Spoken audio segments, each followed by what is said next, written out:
எல்லாருக்கும் வணக்கம். எல்லாரும் எப்படி இருக்கீங்க? இன்னைக்கு என்ன டிஃபன் செய்கிறது அப்படின்னு ஒரே யோசனையாக இருக்கா? அப்போ அவசியம் இதை செஞ்சு பாருங்கள். நல்ல காரசாரமான சட்னி, அது கூடவே ஹோட்டல் ஸ்டைலில் மொறுன்னு ஒரு தோசை எப்படி செய்கிறதுன்னு பார்க்கலாமா?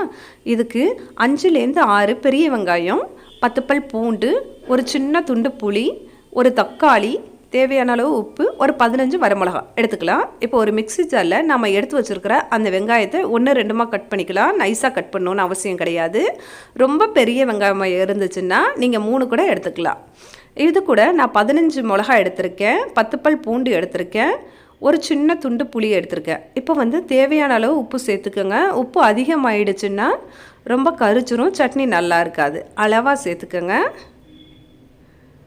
இப்போது தக்காளி பெருசாக இருந்துச்சுன்னா 1 போதும், சின்னதாக இருந்தால் 2 சேர்த்துங்க. தண்ணி எதுவும் சேர்க்காமல் நல்லா நைஸாக அரைச்சி எடுத்துக்கலாம்.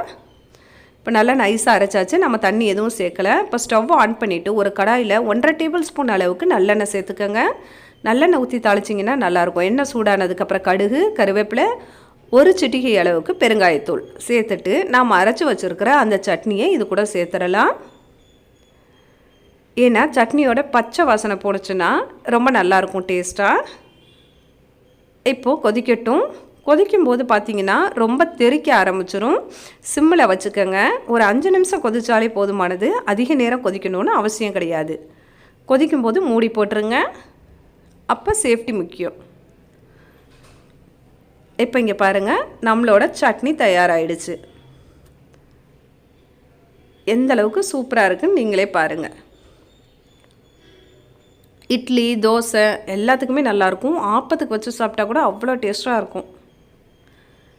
இப்போது தோசைக்கல்லை வச்சு நல்ல விளக்கெண்ணெயை வச்சு ஒரு தடவை நல்லா சுற்றிலும் தேய்ச்சிட்டு அது மேலே இந்த மாதிரி மெல்லிசாக மாவை ஊற்றி நல்லா தேய்ச்சிருங்க.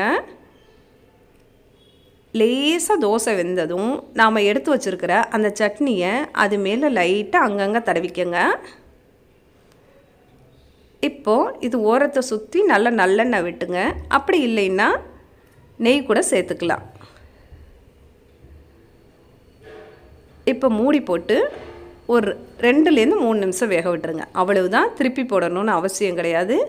ரொம்ப கிறிஸ்பியான மொறுன்னு தோசை தயாராகிடுச்சு. இந்த தோசையோடு அந்த சட்னி வச்சு சாப்பிடும்போது ரொம்ப டேஸ்ட்டாக இருக்கும். அவ்வளோதான், தயாராகிடுச்சு. எப்போவுமே ரசித்து சமைச்சோன்னா ருசித்து சாப்பிடுவாங்க. எந்த அளவுக்கு சூப்பராக இருக்குன்னு பாருங்கள். ஹோட்டல் ஸ்டைலில் நல்ல மொறுன்னு தோசை கூடவே காரமான சட்னி. வாங்க சாப்பிடலாம். இதை நீங்கள் டின்னருக்கு பயன்படுத்தலாம், அப்படி இல்லைன்னா பிரேக்ஃபாஸ்ட்டாகவும் பயன்படுத்தலாம். ரொம்ப ஈஸியான டிஃபன் தான்.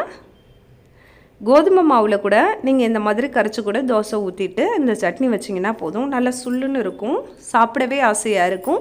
வேணான்னு சொல்கிறவங்க கூட 2 தோசை விரும்பி சாப்பிடுவாங்க. இந்த வீடியோ உங்களுக்கு பிடிச்சிருந்துச்சுன்னா லைக் பண்ணுங்கள், ஷேர் பண்ணுங்கள், சப்ஸ்கிரைப் பண்ணுங்கள், சப்போர்ட் பண்ணுங்கள்.